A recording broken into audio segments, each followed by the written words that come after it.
충격적인 일이 벌어졌습니다. 독일의 한 성우가 우연히 들은 한국어 한마디에 인생이 완전히 바뀌었습니다. 30년간 감정 없는 로봇성으로 살아온 리하르트 하이델만은 트리키에 대지진 뉴스를 더빙하던 중 한국 구조대원의 따뜻한 말투에 가슴이 떨렸습니다. 그 짧은 순간이 그의 삶을 어떻게 변화시켰는지 지금부터 그 놀라운 이야기를 들려드리겠습니다. 딱 1초만 좋아요와 구독 꼭 부탁드립니다. 안녕하세요, 여러분. 저는 독일 프라이부르크에서 30년간 성우로 일해온 리하르트 하이델만입니다. 제 이야기가 여러분에게 작은 감동이 될 수 있기를 바라며 시작해 볼게요.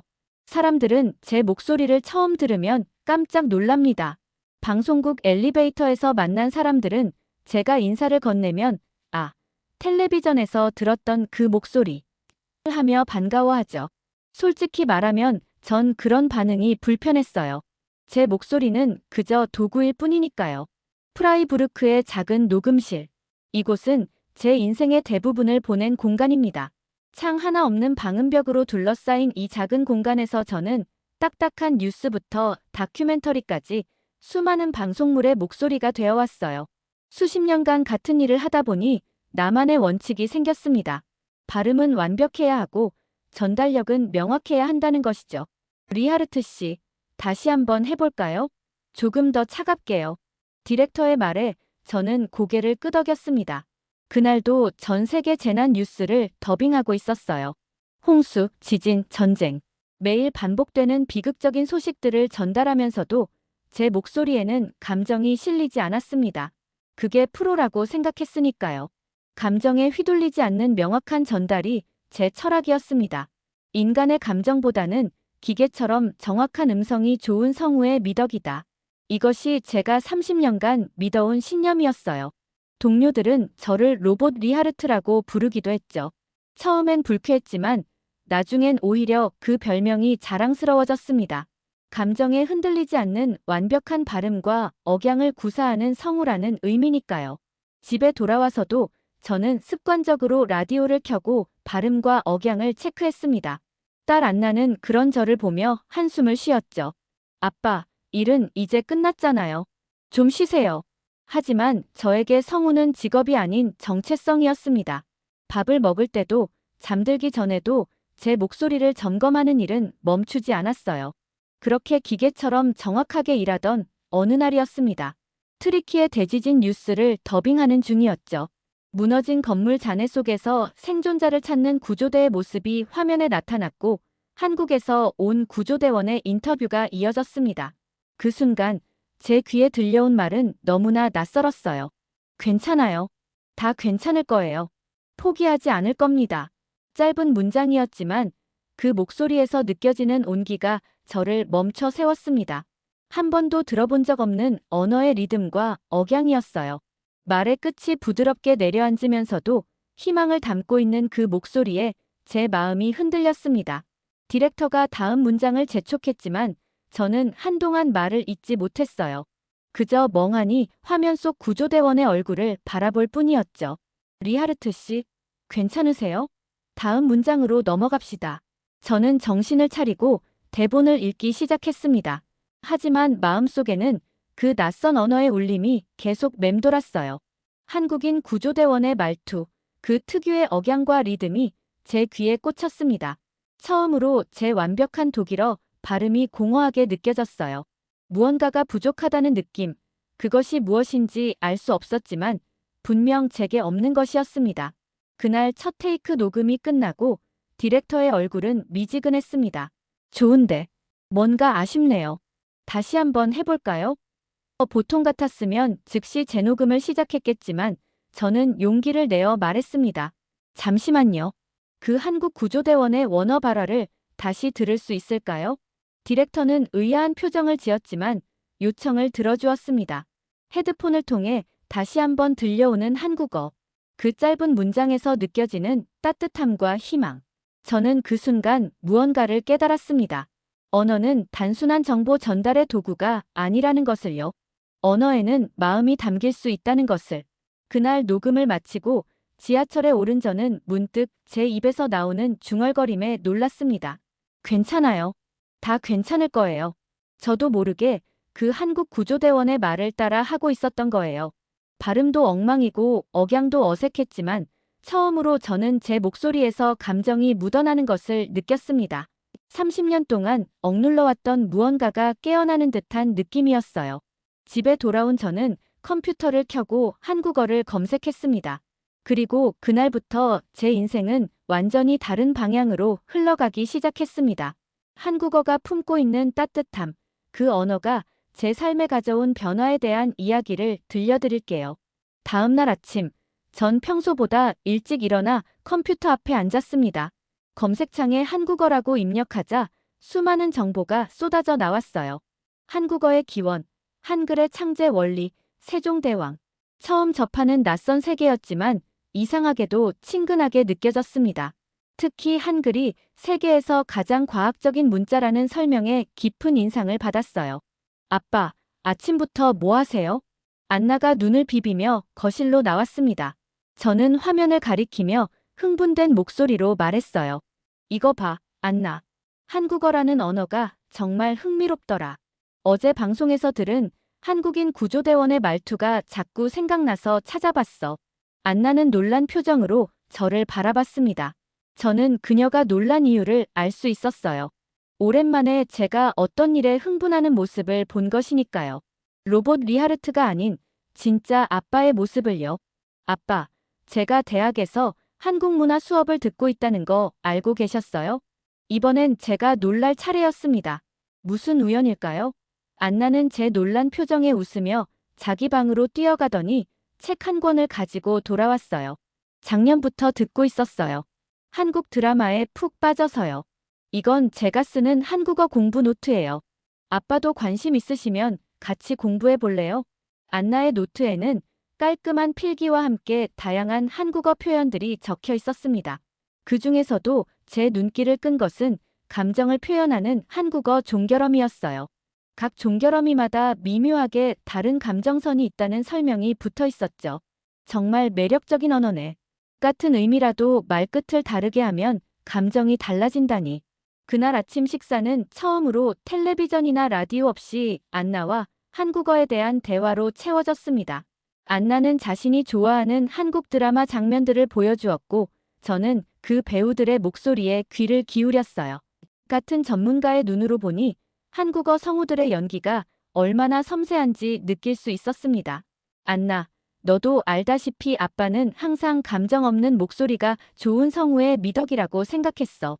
하지만 이 한국어 더빙을 들어보니 내가 틀렸을지도 몰라. 안나는 놀란 듯이 저를 쳐다봤습니다.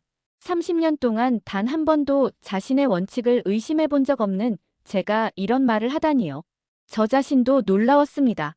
그날 오후 녹음실로 향하는 길, 저는 평소와 달리 이어폰으로 뉴스나 팟캐스트 대신 안나가 추천해준 한국 노래를 들었습니다. 가사는 전혀 알아들을 수 없었지만 그 멜로디와 리듬, 가수의 목소리에서 느껴지는 감정은 명확히 전달되었어요. 이게 바로 언어의 마법이구나, 라고 생각했습니다. 녹음실에 도착해서 오늘의 스크립트를 받아들었습니다. 또 다른 재난 뉴스였어요. 하지만 이번엔 뭔가 달랐습니다. 제 목소리에 자연스럽게 감정이 실렸어요. 무너진 집을 바라보는 피해자들의 슬픔, 그들을 돕는 자원봉사자들의 용기, 모든 것이 제 목소리로 전달되었습니다. 리하르트 씨, 오늘은 뭔가 다르네요. 굉장히 좋습니다. 무슨 일 있었어요? 디렉터의 칭찬에 저는 부끄러움과 자랑스러움이 뒤섞인 기분을 느꼈습니다. 30년 경력에 새로운 변화가 시작된 거죠. 그리고 그 변화의 시작점은 낯선 한국어 문장이었습니다.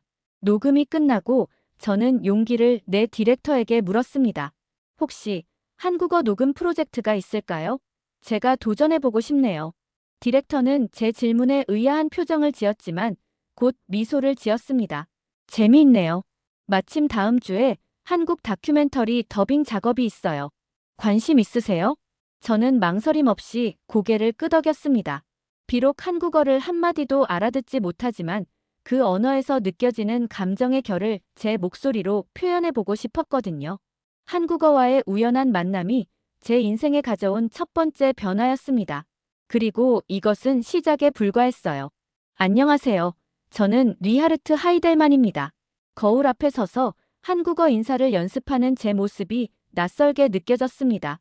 발음이 어색하고 억양도 맞지 않았지만 이상하게 기분이 좋았어요. 마치 오랫동안 잃어버렸던 무언가를 다시 찾은 것 같은 느낌이었죠. 안나는 제 발음을 교정해주며 즐거워했습니다. 아버지와 딸의 역할이 뒤바뀐 상황이었죠. 예전에는 안나가 학교 발표를 연습할 때 제가 발음을 고쳐주곤 했는데 이제는 제가 학생이 되었습니다. 아빠, 안녕하세요에서 요는 조금 더 부드럽게 내려가야 해요. 마치 누군가에게 따뜻한 인사를 건네는 것처럼요. 안나의 말대로 해보니 정말 달랐습니다. 단순히 소리의 높낮이가 아니라 그 안에 담긴 마음이 달라졌어요. 기계적인 발음과 감정이 실린 발음은 완전히 다른 것이었습니다. 그날 저녁, 안나는 제게 한국 드라마 한 편을 보여주었습니다. 자막이 있어 내용은 이해할 수 있었지만 저는 자막보다 배우들의 목소리에 더 집중했어요. 특히 감정이 고조되는 장면에서 한국어의 리듬과 억양이 어떻게 변하는지 관찰했습니다. 안나, 정말 신기해. 한국어는 마치 음악 같아. 말의 끝이 올라갔다 내려갔다 하면서 감정을 표현하는 방식이 독일어와는 완전히 달라. 안나는 고개를 끄덕였습니다. 맞아요, 아빠. 한국어는 억양만으로도 감정을 전달할 수 있어요. 그래서 한국 드라마가 자막을 봐도 감동적인 거죠. 다음 날, 저는 한국 다큐멘터리 더빙 작업을 시작했습니다. 원본 영상을 보면서 한국어 내레이션의 리듬감을 최대한 살리려고 노력했어요. 디렉터도 제 변화를 느꼈는지 평소보다 더 많은 자유를 주었습니다. 리하르트 씨, 이번엔 정말 다르네요. 30년 동안 당신 목소리를 들어왔지만 이렇게 생동감 있는 건 처음이에요. 녹음이 끝나고 디렉터의 칭찬에 저는 뿌듯함을 느꼈습니다. 그동안 기술적 완벽함만 추구했던 제 목소리에 감정이 깃들기 시작한 거죠. 그리고 그 변화를 가져온 것은 다름 아닌 한국어였습니다. 집으로 돌아가는 길, 지하철에서 저는 또다시 한국어 문장을 중얼거리고 있었습니다. 이번엔 좀 더 길고 복잡한 문장이었어요. 안나가 가르쳐준 당신의 목소리가 정말 아름답습니다. 라는 말이었죠. 옆자리의 승객이 의아한 눈으로 저를 바라봤지만 전 아랑곳하지 않았어요. 제 목소리에서 느껴지는 변화가 너무 신기했거든요. 그날 밤, 저는 안나와 함께 한국어 공부 계획을 세웠습니다. 아빠, 매일 30분씩만 공부해도 3개월 안에 기본 대화는 할 수 있을 거예요. 안나의 말에 저는 고개를 저었습니다. 안나, 나는 30분으로는 부족해. 매일 2시간씩 공부할 거야. 제 말에 안나는 놀란 눈으로 저를 바라봤습니다. 로봇 리하르트가 이렇게 열정을 보이는 것은 처음이었으니까요. 그렇게 한국어와의 특별한 인연은 제 삶에 커다란 변화를 가져왔습니다. 감정이 스며든 언어, 한국어의 매력에 빠져들면서 저는 30년간 굳어있던 제 직업관을 다시 생각하게 되었습니다. 이제 새로운 도전이 시작되었습니다. 아니요, 아니요. 발음이 틀렸어요. 안녕하세요에서 하는 더 강조해야 해요. 안나의 지적에 저는 다시 한번 발음을 시도했습니다. 3번째 시도였지만 여전히 어색했어요. 한국어 공부를 시작한 지 일주일, 저는 기본적인 인사말조차 제대로 발음하지 못하고 있었습니다. 평생 발음의 달인으로 살아온 저에게는 큰 좌절이었죠. 아빠, 너무 조급해하지 마세요. 한국어와 독일어는 언어 체계가 완전히 달라요. 시간이 필요해요. 안나의 위로에도 불구하고 저는 답답함을 느꼈습니다. 30년간 성우로 일하며 다양한 언어의 발음을 모방해왔는데 왜 한국어만 이렇게 어려운 걸까요? 특히 오 같은 모음의 차이를 구별하는 것이 힘들었습니다. 시간이 문제가 아니야, 안나. 내 귀가 한국어의 리듬을 제대로 잡지 못하는 것 같아. 그날 저녁, 저는 컴퓨터 앞에 앉아 한국어 발음 강의 영상을 찾아봤습니다. 유튜브에는 다행히 독일어로 설명하는 한국어 강의가 있었어요. 영상 속 강사는 한국어의 특징을 설명했습니다. 한국어는 교차어로 어미 변화가 풍부합니다. 특히 종결어미는 화자의 감정과 의도를 섬세하게 표현하죠. 교차어라는 개념이 생소했습니다. 독일어처럼 단어 자체가 변하는 것이 아니라 단어 뒤에 다양한 조사와 어미가 붙어 의미를 만들어내는 방식이었어요. 마치 레고 블록처럼 언어가 조립된다는 개념이 신선했습니다. 다음 날 아침, 저는 출근길에 한국어 팟캐스트를 들으며 그 리듬에 익숙해지려 노력했습니다. 의미는 전혀 알 수 없었지만 말의 흐름과 억양을 느끼는 것만으로도 즐거웠어요. 특히 한국어 특유의 말끝이 올라갔다 내려가는 패턴이 음악처럼 들렸습니다. 녹음실에 도착한 저는 동료들에게 제 새로운 취미에 대해 이야기했습니다. 대부분은 의아한 표정이었지만 어떤 이들은 흥미로워했어요. 한국어라. 요즘 한국 문화가 유럽에서도 인기 있잖아. 좋은 선택이네, 리하르트. 그날의 녹음은 독일 국내 뉴스였습니다. 평소 같으면 무미건조하게 읽었을 텐데 이번에는 달랐어요. 제 목소리에 자연스러운 억양과 감정이 실렸습니다. 한국어를 공부하면서 언어가 단순한 정보 전달이 아닌 감정의 전달자라는 것을 깨달았기 때문이죠. 리하르트, 오늘 녹음은 정말 훌륭했어요.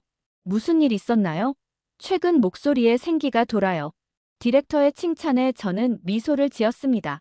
낯선 언어의 매력에 빠져들면서 오히려 제 모국어에 대한 감각이 새로워진 것 같았어요.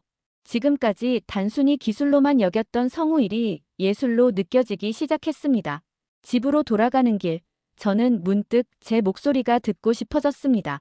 스마트폰으로 간단한 문장을 녹음해 보았어요. 오늘은 날씨가 정말 좋습니다.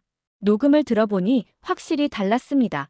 평소에 딱딱하고 기계적인 톤이 아닌 부드럽고 자연스러운 목소리였어요. 한국어를 배우려는 시도가 오히려 저의 독일어 발화의 변화를 가져온 것이었습니다. 집에 도착한 저는 안나에게 이 발견을 이야기했습니다. 안나는 기뻐하며 제안했어요. 아빠, 이번 주말에 프라이부르크에 새로 생긴 한국 식당에 가볼래요? 거기서 실제로 한국어를 사용해 볼 수 있을 거예요. 저는 망설였습니다. 아직 기본적인 인사말밖에 모르는데 식당에서 한국어를 사용한다는 생각에 긴장됐어요. 하지만 새로운 도전에 대한 설렘도 있었습니다. 결국 저는 고개를 끄덕였어요. 그래, 가보자. 하지만 내가 옆에서 도와줘야 해. 안나는 환하게 웃으며 약속했습니다. 물론이죠, 아빠. 제가 아빠의 통역사가 될게요. 토요일 점심, 안나와 함께 서울 가든이라는 한국 식당을 찾았습니다. 식당 문을 열자 낯선 향신료 향이 코를 자극했어요. 벽에는 한글로 된 메뉴와 한국의 풍경 사진들이 걸려 있었습니다. 긴장된 마음으로 입구에 서 있는데 웨이트리스가 다가왔어요. 어서 오세요. 몇 분이세요? 저는 안나가 가르쳐준 대로 말했습니다. 안녕하세요. 2명이에요. 제 한국어의 웨이트리스는 놀란 표정을 지었다가 이내 환하게 웃었습니다. 한국어 하실 줄 아세요? 대단하네요. 이쪽으로 오세요. 그녀의 반응에 저는 기분이 좋아졌습니다. 비록 한 문장뿐이었지만 제가 배운 한국어가 통했다는 사실이 뿌듯했어요. 안나는 제 옆에서 엄지손가락을 치켜 세웠습니다. 자리에 앉아 메뉴를 보는데 옆 테이블에서 대화 소리가 들렸습니다. 한 여성이 웨이터와 한국어와 터키어, 독일어를 번갈아가며 대화하고 있었어요. 그녀의 유창한 언어 구사력에 저는 감탄했습니다. 식사를 주문하고 기다리는 동안 그 여성이 우리 테이블로 다가왔습니다. 실례합니다. 방금 한국어로 말씀하시는 걸 들었어요. 혹시 한국어를 배우고 계신가요? 저는 고개를 끄덕였습니다. 네, 최근에 시작했어요. 아직 초보지만요. 정말 멋지네요. 제 이름은 나지에 칼리르입니다. 터키 출신 통역사예요. 한국어, 터키어, 독일어로 일하고 있죠. 나지에는 저희 테이블에 합석해도 되냐고 물었고 저희는 기꺼이 동의했습니다. 그녀는 프라이부르크 대학에서 언어학을 가르치면서 프리랜서 통역사로 일한다고 했어요. 한국어에 관심을 갖게 된 계기가 있으신가요? 나지에가 물었습니다. 저는 트리키의 대지진 뉴스를 더빙하던 중 한국 구조대원의 목소리에 매료된 이야기를 들려주었어요. 그리고 그 짧은 만남이 어떻게 제 삶을 변화시키고 있는지도요. 나지에의 눈이 반짝였습니다. 아, 그 지진이요. 저도 그때 통역 자원봉사를 했어요. 한국과 트리키예가 특별한 관계라는 걸 아시나요? 저는 고개를 저었습니다. 나지에는 커피를 한 모금 마시고 이야기를 시작했어요. 한국과 트리키에는 형제국이라고 불립니다. 한국 전쟁 때 트리키에가 유엔군으로 참전해 많은 희생을 감수했죠. 그리고 그 인연은 오랫동안 이어져 왔어요. 1999년 트리키에 대지진 때는 한국이 가장 먼저 구조대를 보냈고 한국에 어려움이 있을 때면 트리키에도 항상 도움의 손길을 내밀었죠. 나지의 이야기를 들으며 저는 가슴이 뭉클해졌습니다. 국가 간의 우정이라니 정말 아름다운 이야기였어요. 더 흥미로운 건 언어적 유사성이에요. 한국어와 터키어는 같은 알타이어족에 속한다는 학설이 있어요. 문법 구조가 놀랍도록 비슷하죠. 예를 들어 둘 다 주어 마이너스 목적어 마이너스 동사 어순을 가지고 있고 조사와 어미가 발달했어요. 안나가 흥미롭다는 듯 물었습니다. 정말요? 어떤 단어들이 비슷한가요? 나지에는 미소를 지으며 몇 가지 예를 들었습니다. 예를 들어 색깔을 나타내는 단어들이 비슷해요. 터키어로 검다는 카라케러인데 한국어로는 까맣다죠. 하늘을 의미하는 터키어 객지케익과 한국어 하늘도 연관성이 있다고 봐요. 저는 감탄했습니다. 정말 놀라워요. 그렇다면 한국어를 배우는 게 더 의미 있겠네요. 나지에는 고개를 끄덕였습니다. 맞아요. 언어는 단순한 의사소통 도구가 아니라 역사와 문화, 사람들의 마음을 담고 있는 그릇이에요. 한국어를 배우면서 그들의 마음도 함께 이해하게 될 거예요. 식사를 마치고 나오면서 저는 나지에에게 연락처를 물었습니다. 한국어 공부에 도움을 받고 싶었거든요. 나지에는 기꺼이 도움을 주겠다고 했어요. 다음 주에 한국-터키 문화 교류 모임이 있어요. 관심 있으시면 함께 가실래요? 그곳에서 더 많은 이야기를 나눌 수 있을 거예요. 저와 안나는 서로를 바라보며 동시에 고개를 끄덕였습니다. 언어를 통해 새로운 세계가 열리고 있었어요. 그리고 이 여정에 새로운 친구가 생겼다는 사실이 기뻤습니다. 한국-터키 문화 교류 모임에서 돌아온 후 저는 한국어 공부에 더욱 열정을 쏟았습니다. 나지에가 추천해준 앱을 다운로드하고 안나가 선물한 한국어 교재도 열심히 공부했어요. 처음에는 순조롭게 진행되는 듯 했습니다. 기본 인사말과 간단한 자기소개는 어느 정도 할 수 있게 되었으니까요. 안녕하세요. 저는 리하르트 하이델만입니다. 독일에서 왔어요. 한국어를 배우고 있어요. 하지만 기초를 넘어서자 예상치 못한 벽에 부딪혔습니다. 존댓말과 반말의 구분, 복잡한 한국어 조사, 그리고 끝없이 나오는 신조어들이 저를 혼란스럽게 했어요. 아빠, 이건 갑분싸라고 해요. 갑자기 분위기가 싸해졌다의 줄임말이에요. 안나가 알려준 신조어를 메모하며 저는 한숨을 쉬었습니다. 이런 말들이 너무 많아. 어떻게 다 외워야 할지 모르겠어. 더 어려웠던 것은 한국어의 체계적인 존댓말 시스템이었습니다. 독일어에도 존칭이 있지만 한국어만큼 복잡하지는 않았어요. 상황과 대화 상대에 따라 달라지는 이 모든 것들을 언제 써야 할지 헷갈렸습니다. 나지에, 한국어 존댓말이 너무 어려워요. 한국인들은 어떻게 이걸 자연스럽게 구사하는 거죠? 카페에서 만난 나지에는 미소를 지으며 대답했습니다. 한국어의 존댓말은 단순한 문법이 아니라 문화예요. 한국 사회의 위계 질서와 인간관계가 언어에 반영된 거죠. 터키어도 비슷한 존칭 체계가 있어요. 저는 고개를 끄덕였습니다. 문화적 맥락을 이해하니 조금은 납득이 됐어요. 하지만 여전히 어려웠습니다. 또 다른 장벽은 한국어의 교차어 구조였습니다. 독일어는 굴절어로 단어 자체가 변형되는 반면 한국어는 어근에 여러 조사와 어미가 붙어 의미를 만들어내는 방식이었어요. 이런 구조적 차이가 학습을 더 어렵게 만들었습니다. 한국어는 마치 레고 블록 같아요. 나지에가 설명했습니다. 각각의 조각들을 올바른 순서로 조립해야 원하는 의미가 만들어지죠. 좌절감이 밀려왔습니다. 30년 동안 언어를 다뤄온 제가 이렇게 기초적인 부분에서 헤매다니요. 하루는 공부하다 화가 나서 교재를 던져버렸습니다. 이건 불가능해. 내 나이에 새 언어를 배운다는 게 미친 짓이었어. 그날 밤 안나는 제게 한 영상을 보여주었습니다. 80대 할머니가 한국어를 배워 한국인 손자와 대화하는 영상이었어요. 아빠, 나이는 중요하지 않아요. 중요한 건 열정이에요. 아빠는 이미 많은 진전을 이루셨잖아요. 안나의 응원에 저는 다시 용기를 얻었습니다. 다음 날부터 접근 방식을 바꿨어요. 문법과 단어를 외우는데 집중하기보다 한국 드라마와 노래를 통해 자연스럽게 언어를 흡수하기로 했습니다. 매일 아침 출근 전 30분은 한국 드라마 한 장면을 반복해서 보며 발음과 억양을 따라했어요.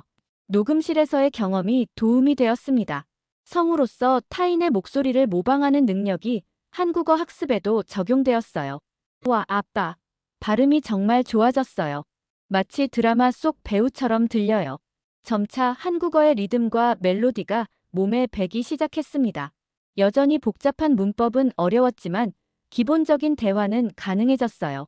무엇보다 한국어 특유의 감정 표현 방식을 이해하기 시작했습니다. 특히 매력적이었던 것은 의성어와 의태어의 풍부함이었습니다. 반짝반짝, 두근두근, 아슬아슬. 이런 표현들이 감정과 상황을 생생하게 전달하는 방식이 신기했어요. 리하르트 씨, 한국어의 의성어는 세계에서 가장 다양하다고 해요.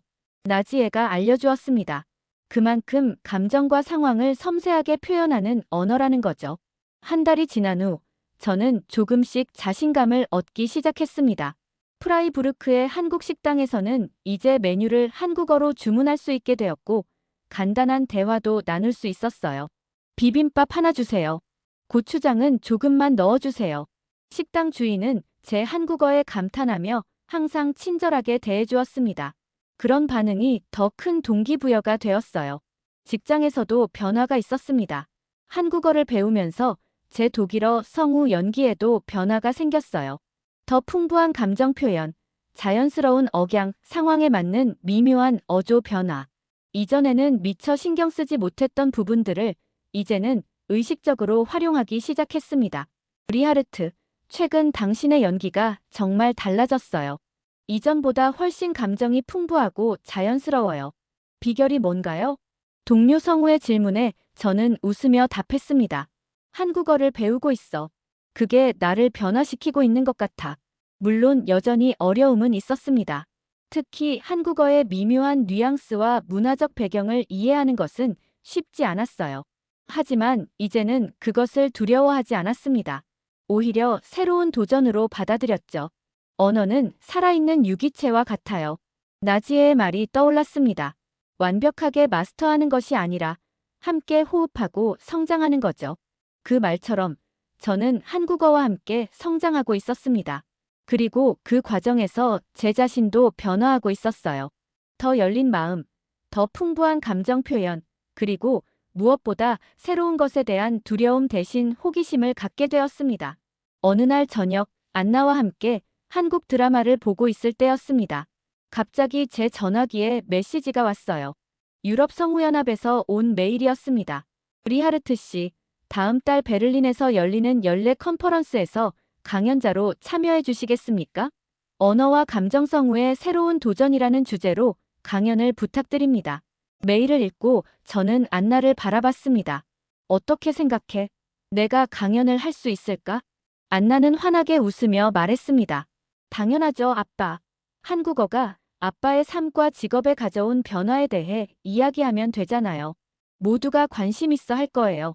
저는 잠시 생각에 잠겼습니다.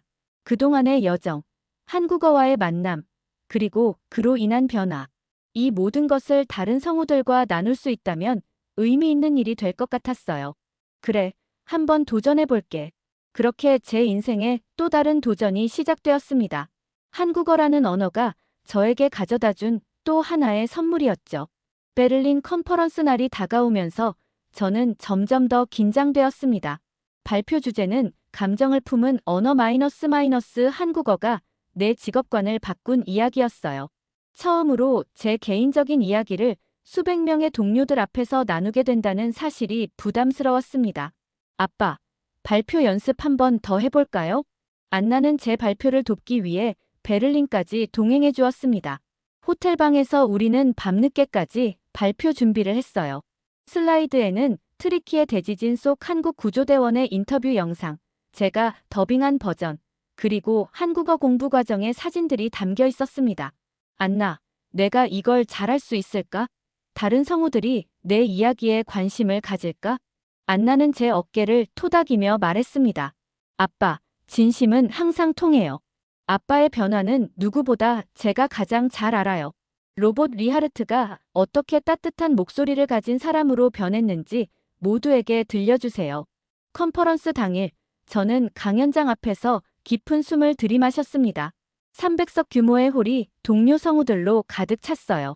맨 앞줄에는 안나와 나지에가 앉아 응원의 미소를 보내고 있었습니다. 다음은 프라이부르크에서 오신 리하르트 하이델만 씨의 발표입니다. 주제는 감정을 품은 언어, 한국어가 내 직업관을 바꾼 이야기입니다. 큰 박수로 맞이해주세요. 사회자의 소개에 따라 저는 무대에 올랐습니다. 마이크 앞에 서니 갑자기 말문이 막혔어요. 준비한 대로 시작하려 했지만 머릿속이 하얘졌습니다. 그때 문득 생각이 났어요. 한국어로 시작하자. 안녕하세요. 저는 리하르트 하이델만입니다. 오늘 여러분과 특별한 이야기를 나누게 되어 기쁩니다. 한국어 인사로 시작하자 청중들의 눈빛이 달라졌습니다. 호기심과 관심으로 가득 찬 눈빛들이 저를 응시했어요. 그제서야 긴장이 풀렸습니다. 30년 동안 저는 로봇 리하르트였습니다. 감정 없는 완벽한 발음, 정확한 전달. 그것이 제가 추구해온 성우의 이상이었죠. 하지만 한국어와의 만남은 그 모든 것을 바꿔놓았습니다. 슬라이드에 트리키의 대지진 영상이 나타났고 한국 구조대원의 인터뷰가 재생되었습니다. 그 짧은 문장 괜찮아요. 다 괜찮을 거예요. 포기하지 않을 겁니다. 가홀 안에 울려 퍼졌어요. 이 짧은 한국어 문장에서 저는 평생 잊고 있던 것을 깨달았습니다. 언어는 단순한 정보 전달 수단이 아니라 마음을 전하는 그릇이라는 사실을요. 이어서 제가 처음 더빙했던 버전과 한국어를 배운 후 다시 더빙한 버전을 비교해 보여주었습니다. 그 차이는 명확했어요. 초기 버전은 정보만 전달했지만 새 버전에는 희망과 위로, 따뜻함이 담겨 있었습니다. 한국어를 배우면서 저는 몇 가지 놀라운 사실을 발견했습니다. 첫째, 한국어는 세계에서 가장 과학적인 문자 체계인 한글을 사용합니다. 둘째, 한국어는 존댓말 체계가 매우 발달해 인간관계의 깊이를 언어로 표현합니다. 셋째, 한국어는 감정을 표현하는 다양한 종결어미와 의성어, 의태어가 풍부합니다. 청중들은 제 설명에 집중했고 슬라이드에 나타나는 한글과 한국어 예시를 호기심 어린 눈으로 바라봤습니다. 더 놀라운 것은 한국과 트리키예의 형제국 관계입니다. 서로 멀리 떨어진 두 나라가 역사적 인연으로 강하게 연결되어 있고 그 연결고리가 언어에도 반영되어 있다는 사실이 저를 감동시켰습니다. 나지에가 들려준 한국 마이너스 트리키의 이야기를 나누며 저는 문화와 언어의 연결성에 대해 강조했습니다. 청중들의 표정이 점점 밝아지는 것이 느껴졌어요. 한국어를 배우면서 제 목소리는 변했습니다. 더 정확하게 말하자면 제 마음이 변했고 그것이 목소리에 반영된 것이죠. 한국어의 따뜻함, 그 억양과 리듬에 담긴 감정은 제가 30년간 잊고 있던 성우의 본질을 일깨워 주었습니다. 마지막 슬라이드에 제가 가장 좋아하는 한국어 문장이 나타났습니다. 마음이 통하면 언어의 벽은 무너집니다. 성우로서 우리의 진정한 역할은 단순히 말을 전달하는 것이 아니라 그 말에 담긴 마음을 전하는 것입니다. 한국어가 저에게 가르쳐준 가장 큰 교훈은 바로 그것입니다. 발표를 마치자 강연장은 한동안 조용했습니다. 그리고 누군가 박수를 치기 시작했고 이내 모든 사람이 기립박수를 보내주었어요. 안나의 눈에는 눈물이 고여 있었고 나지에는 엄지손가락을 들어 보였습니다. 강연이 끝난 후 많은 동료들이 다가와 이야기를 나누고 싶어 했습니다.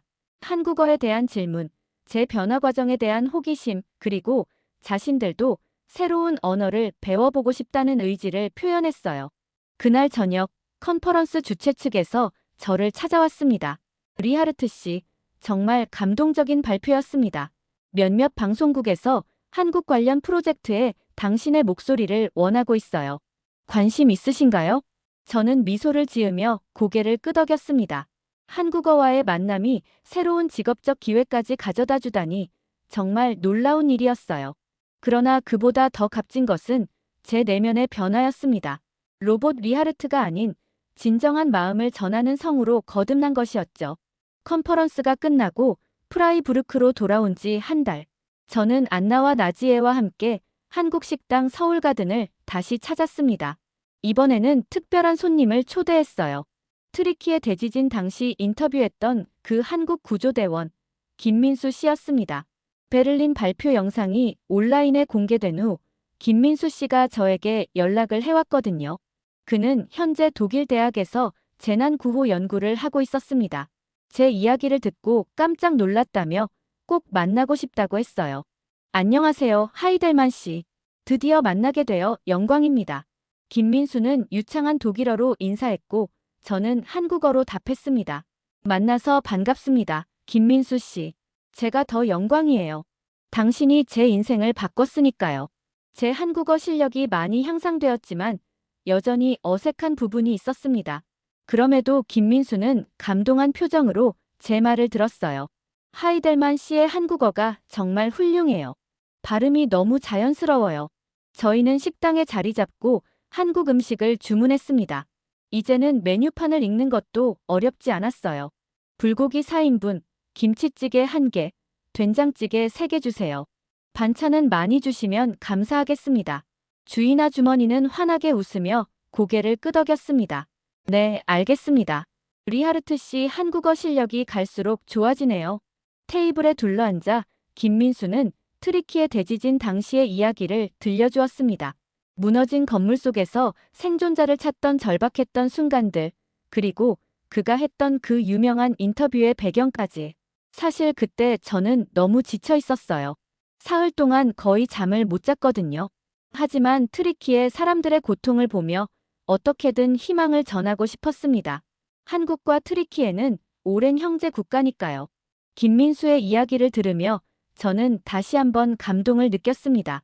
그가 전한 짧은 말 한마디가 얼마나 큰 파장을 일으켰는지, 그리고 그것이 어떻게 제 인생을 바꾸었는지 새삼 실감했어요.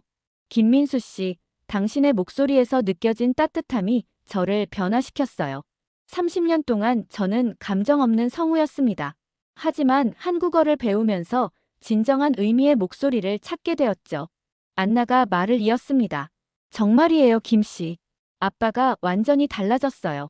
이제 집에서도 감정을 표현하고 웃음소리가 커졌어요. 한국어가 아빠에게 가져다 준 선물이에요. 음식이 나오고 저희는 즐겁게 식사를 했습니다. 김치의 매운맛에 물을 벌컥벌컥 마시는 나지에, 불고기를 맛있게 먹는 안나, 그리고 한국 음식의 추억에 젖은 김민수까지. 테이블은 웃음소리로 가득했어요. 제가 요즘 새로운 프로젝트를 시작했어요. 저는 조금 수줍게 말했습니다. 한국 동화를 독일어로 더빙하는 일이에요. 어린이들에게 한국 문화를 소개하는 시리즈죠. 김민수의 눈이 반짝였습니다. 정말 멋진 아이디어네요. 문화 교류의 다리를 놓는 일이잖아요. 나지에도 동의했습니다. 맞아요. 언어는 단순한 의사소통 도구가 아니라 문화의 전달자예요. 리하르트 씨가 그 역할을 하고 계시는 거죠. 식사를 마치고 커피를 마시며 저는 작은 선물을 꺼냈습니다. 제가 직접 녹음한 한국시 낭송 CD였어요. 김민수 씨, 이건 제가 준비한 작은 선물입니다. 한국 시인들의 작품을 제 목소리로 담았어요. 아직 발음이 완벽하진 않지만 진심을 담아 녹음했습니다. 김민수는 감동한 표정으로 선물을 받았습니다. 정말 특별한 선물이네요. 꼭 들어볼게요. 식당을 나서며 우리는 함께 기념사진을 찍었습니다. 그리고 헤어지기 전 김민수가 제게 말했어요. 하이델만 씨, 언어는 국경을 넘어 마음과 마음을 잇는 다리입니다. 당신이 한국어를 통해 그 다리를 놓고 계시네요. 정말 감사합니다. 집으로 돌아가는 길, 저는 지난 몇 개월을 되돌아봤습니다. 한 문장으로 시작된 여정이 저를 얼마나 변화시켰는지, 그리고 그 변화가 제 주변 사람들에게도 얼마나 긍정적인 영향을 미쳤는지 생각했어요. 이제 저는 더 이상 로봇 리하르트가 아닙니다. 제 목소리에는 감정이 담겨 있고 제 마음은 더 넓어졌습니다. 한국어의 따뜻한 말끝처럼 제 삶도 따뜻해졌어요. 다음 날 아침, 녹음실로 향하는 길에 저는 한국 노래를 흥얼거렸습니다. 오늘도 제 목소리는 누군가에게 정보를 전달할 것입니다. 하지만 이제는 단순한 정보 전달이 아닌 마음을 전하는 일이 되었죠. 언어는 기술이 아니라 사람의 마음을 전하는 통로입니다. 이것이 제가 한국어를 통해 깨달은 가장 소중한 진리입니다. 그리고 저는 이 진리를 제 목소리에 담아 앞으로도 많은 사람들에게 전할 것입니다. 지금 이 순간 여러분에게 제 이야기를 들려드리는 것처럼요. 한국어, 그 아름다운 언어가 제게 가져다 준 선물에 감사합니다. 시청해주셔서 감사합니다. 앞으로 더 좋은 영상으로 보답해드리겠습니다.